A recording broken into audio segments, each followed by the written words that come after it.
Picture this. You're standing in the middle of a bustling marketplace, surrounded by the chaos of 1,000 voices, each one demanding your attention, pulling you in different directions. The noise is overwhelming, the pressure suffocating, and yet somewhere deep within that chaos there's a voice that's been trying to reach you for years. It's your own voice, but you've forgotten how to listen to it. This is the modern human condition, isn't it? We've become so focused on everything and everyone else that we've lost touch with the one person who matters most in our journey through life, ourselves. But what if I told you that over 2,000 years ago, a group of philosophers discovered the secret to not just surviving this chaos, but thriving in it? What if the key to transforming your life wasn't found in changing the world around you, but in fundamentally shifting how you relate to yourself? The ancient Stoics understood something profound that we've somehow forgotten in our hyper-connected age. They knew that the path to a meaningful, resilient, and genuinely fulfilling life begins with a radical act of self-focus. Not the narcissistic, self-obsessed kind of focus that social media promotes, but a deep philosophical commitment to understanding and developing your own character, your own responses, and your own inner world. When you truly commit to this inward journey, something remarkable happens. Your life begins to transform, not through dramatic external changes, but through a quiet, persistent evolution that touches every aspect of your existence. The Stoics called this the art of living, and today we're going to explore how focusing on yourself, in the deepest philosophical sense, can become the catalyst for a transformation so profound that it will reshape not just how you see yourself, but how you interact with the entire world around you. In the year 161 CE, a man ascended to the throne of the Roman Empire, who would become known as the last of the 5 good emperors. Marcus Aurelius didn't seek power. It was thrust upon him. But rather than being corrupted by the absolute authority he wielded over millions of people, he turned inward. Each night, by candlelight in his military tent, during brutal campaigns along the Danube frontier, he would write in his personal journal, reflecting not on his conquests or his glory, but on his own character, his own failings, and his own growth. These private reflections, never intended for publication, would eventually become one of history's most influential works, the Meditations. What Marcus Aurelius was practicing, without perhaps fully realizing it, was the first and most fundamental principle of Stoic transformation, the discipline of self-examination. When you commit to truly examining yourself, you're not engaging in self-criticism or self-flagellation. You're doing something far more revolutionary. You're taking responsibility for your own inner life. Marcus would write to himself, "You have power over your mind, not outside events. Realize this and you will find strength." This wasn't just philosophical musing. This was a practical tool he used to govern an empire while maintaining his sanity and moral compass. He understood that the moment you stop blaming external circumstances for your internal state, you reclaim a power that most people never even realize they possess. Think about your own life for a moment. How much of your energy do you spend analyzing other people's behavior, critiquing the world around you, or wishing circumstances were different? Now imagine redirecting even half of that energy toward understanding your own reactions, examining your own assumptions, and questioning your own habitual responses. This is what self-examination means in the Stoic sense, and it's the foundation upon which all other transformation rests. The second principle that emerges from this inward focus is what Epictetus, the former slave who became one of Stoicism's greatest teachers, called the dichotomy of control. Born into slavery around 50 CE, Epictetus understood better than most what it meant to have no control over external circumstances.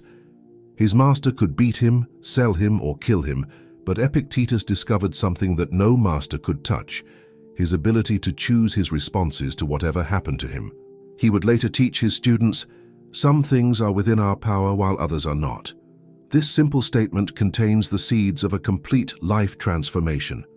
When you truly internalize this principle, you stop wasting precious mental and emotional energy on things you cannot control.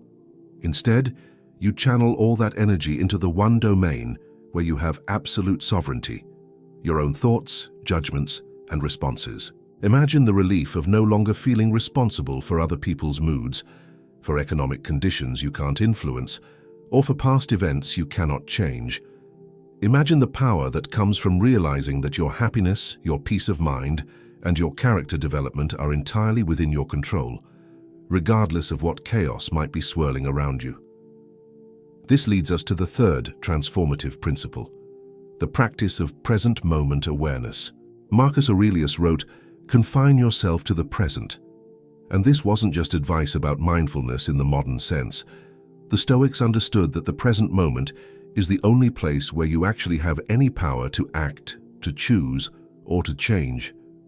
When your mind is scattered across past regrets and future anxieties, you're essentially abandoning the one moment where transformation is actually possible. Consider Seneca, the wealthy Roman advisor who served under Emperor Nero. Despite his riches and political influence, Seneca spent his mornings in contemplation, his evenings in reflection, and his days practicing presence. He wrote letters to his friend Lucilius that reveal a man constantly working to bring his attention back to the current moment, not because it was pleasant or comfortable, but because it was real. True happiness, Seneca observed, is to enjoy the present without anxious dependence upon the future. This wasn't passive acceptance, it was active engagement with reality as it actually exists, not as we wish it were. When you focus on yourself in this present moment way, you begin to notice patterns in your thinking and behavior that were previously invisible. You start to catch yourself in the act of creating your own suffering through mental habits that serve no useful purpose. You become aware of the stories you tell yourself about what things mean, and you begin to question whether those stories are actually true or helpful. This awareness becomes the foundation for genuine change.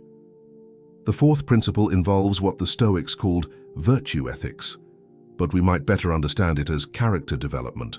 Unlike modern self-help approaches that focus on techniques and strategies, Stoicism is fundamentally concerned with who you are becoming as a person.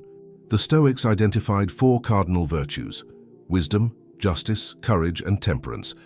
But these weren't abstract ideals, they were practical qualities to be developed through daily practice and constant attention.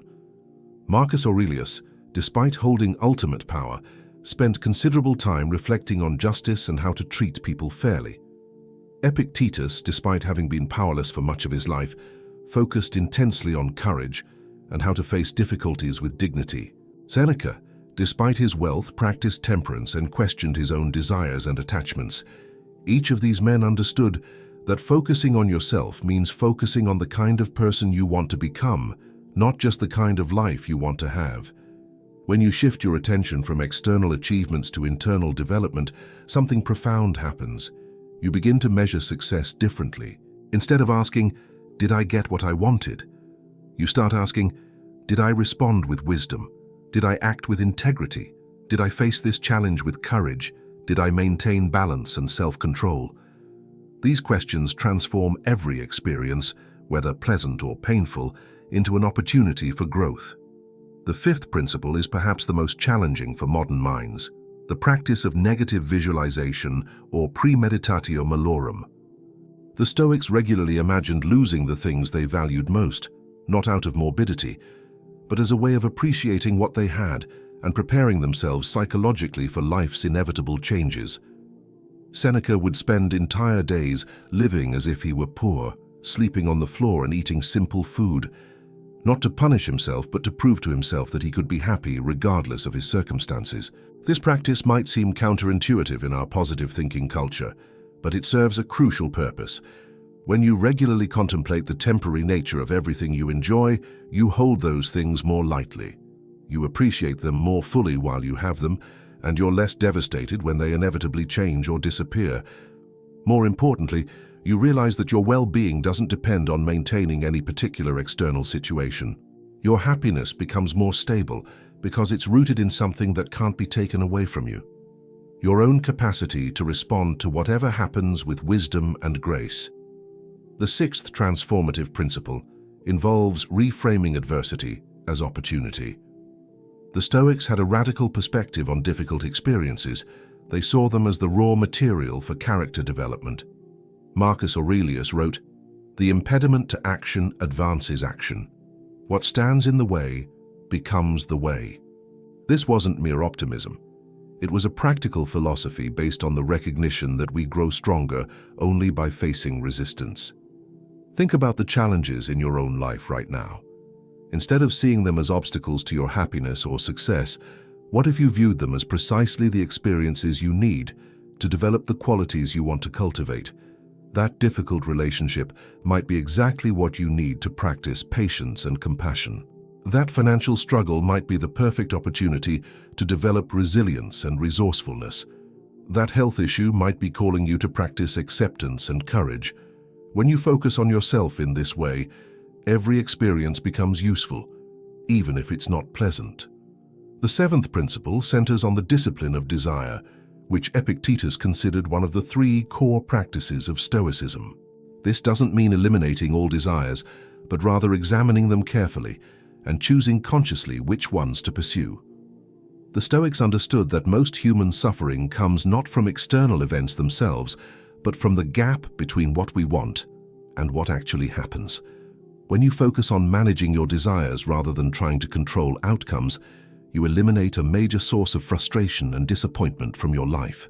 Seneca practiced this discipline by regularly questioning his attachments. He would ask himself whether his desire for a particular outcome was based on genuine need or merely on habit, social conditioning, or ego. He developed the ability to want things lightly, to prefer certain outcomes without being emotionally dependent on them. This created a kind of psychological freedom that allowed him to act decisively without being paralyzed by attachment to results.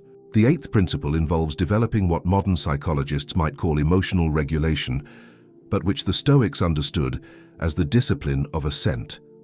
Epictetus taught that between any external event and your emotional response to it, there's a moment of choice. In that moment, you can either automatically react based on your conditioning, or you can pause and choose your response consciously. This pause, brief as it might be, is where transformation happens. Marcus Aurelius practiced this constantly. When he received news that might have angered or upset him, he would remind himself that the event itself was neutral. His emotional response was a choice, and he could choose responses that aligned with his values rather than simply reacting from impulse. This didn't make him cold or unfeeling. It made him more genuinely compassionate because his responses came from wisdom rather than from emotional reactivity. The 9th principle involves what we might call philosophical friendship or community. While Stoicism emphasizes self-reliance, it doesn't promote isolation. Marcus Aurelius, Seneca, and Epictetus all emphasize the importance of surrounding yourself with people who support your philosophical development. But this isn't about finding people who always agree with you or make you feel good about yourself. It's about cultivating relationships with people who challenge you to grow, who model the virtues you want to develop, and who share your commitment to living thoughtfully. When you focus on yourself in the Stoic sense, you become more attractive to other people who are also committed to growth. You stop needing others to validate your choices or make you feel good about yourself, which paradoxically makes your relationships deeper and more authentic. You can offer support without trying to control outcomes, and you can receive feedback without being defensive. Your relationships become laboratories for practicing virtue rather than sources of drama or distraction. The 10th and perhaps most profound principle is what the Stoics called memento mori, or remembering death. This wasn't morbid obsession. It was a daily practice of remembering that life is finite and precious. Marcus Aurelius regularly reflected on the temporary nature of everything, including his own life. Seneca wrote about death as the great teacher that gives urgency and meaning to how we choose to spend our time. Epictetus taught his students to live each day as if it might be their last, not in a reckless way, but with full appreciation for the gift of consciousness and choice. When you regularly contemplate your own mortality, several things happen. First, you stop postponing the important things. You realize that the character you're developing and the relationships you're building are more important than the achievements you're chasing or the possessions you're accumulating. Second, you develop a deeper appreciation for ordinary moments. The conversation with a friend, the feeling of sunlight on your face, the satisfaction of completing a task well. These simple experiences become precious when you remember how temporary they are. As these principles begin to integrate in your daily life, you'll notice that your relationship with yourself fundamentally changes. Instead of being your own worst critic, you become your own most trusted advisor. Instead of being driven by external validation, you develop internal standards based on your values. Instead of being at the mercy of circumstances, you discover a core of stability that remains unshaken regardless of what happens around you. This transformation isn't dramatic or sudden. It's quiet, persistent, and profound. People around you might start noticing that you seem calmer, more confident, less reactive. You might find that situations that used to stress you out no longer have the same power over your emotional state. You might discover that you're more creative, more productive, and more genuinely happy because your energy is no longer scattered across 1,000 external concerns. The beautiful thing about focusing on yourself in this philosophical sense is that it actually makes you more capable of contributing to the world around you. When you're not constantly seeking validation, you can act from authentic motivation. When you're not driven by fear or anxiety, you can take meaningful risks. When you're not dependent on external circumstances for your well-being, you can respond to challenges with creativity and resilience. Marcus Aurelius governed an empire more effectively because he governed himself first. Epictetus influenced thousands of students because he had learned to influence his own thoughts and responses. Seneca created lasting wealth and wisdom because he understood that true security comes from within. These weren't men who withdrew from the world. They were men who engaged with the world more fully because they had developed themselves more completely. The path of self-focus that the Stoics mapped out isn't always easy, but it's profoundly rewarding. It requires courage to look honestly at your own patterns and assumptions. It requires discipline to practice new ways of thinking and responding. It requires patience to allow transformation to happen at its own pace. But the alternative is to remain at the mercy of circumstances, other people's moods, and your own unconscious reactions for the rest of your life. As you begin to implement these principles, remember that this is a practice, not a destination. Marcus Aurelius never claimed to be a perfect Stoic. His meditations are full of reminders to himself to stay on the path. Seneca regularly wrote about his own struggles with anger, attachment, and fear. Epictetus taught from his own experience of overcoming limitations and developing inner freedom. These were not superhuman beings. They were people who committed to the daily work of self-development and discovered that this work was the key to a life of meaning and fulfillment. The transformation that comes from truly focusing on yourself is not selfish, it's essential. When you take responsibility for your own thoughts, emotions, and responses, you stop being a source of chaos and reactivity in the world. When you develop your own character, you become someone others can rely on. When you find your own center, you can be present for others without losing yourself. When you cultivate your own wisdom, you have something valuable to offer. The world needs people who have done this inner work, who can respond to challenges with clarity and grace, who can maintain their integrity under pressure, and who can inspire others through their example rather than their words alone. So here's your invitation. Begin today.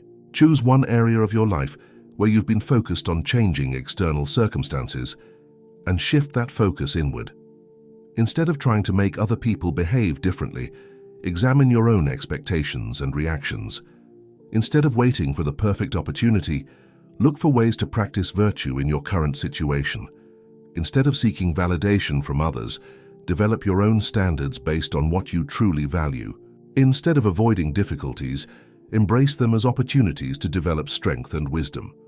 Start a daily practice of self-examination, even if it's just 5 minutes each evening, reflecting on how you responded to the day's challenges. Begin to notice the difference between what you can and cannot control, and gradually shift your energy toward what's actually within your power. Practice being fully present in whatever you're doing, whether it's having a conversation, completing a task, or simply walking down the street. Most importantly, be patient with yourself. This transformation doesn't happen overnight, but it does happen. Every moment of awareness, every conscious choice, every act of self-discipline contributes to the quiet revolution that will eventually reshape your entire experience of being alive. The Stoics understood that focusing on yourself isn't the end goal. It's the beginning of a life lived with purpose, meaning, and unshakable inner peace. What aspects of Stoic self-focus resonate most with your current situation? What challenges are you facing that might actually be opportunities for character development? How might your life change if you truly believed that your happiness and fulfillment were entirely within your own control? Share your thoughts in the comments below, and let's continue this conversation about the ancient wisdom that remains as relevant today as it was 2,000 years ago. Remember, the journey of 1,000 miles begins with a single step, and that step is always taken in the present moment, always taken by you, always taken toward becoming the person you have the potential to be.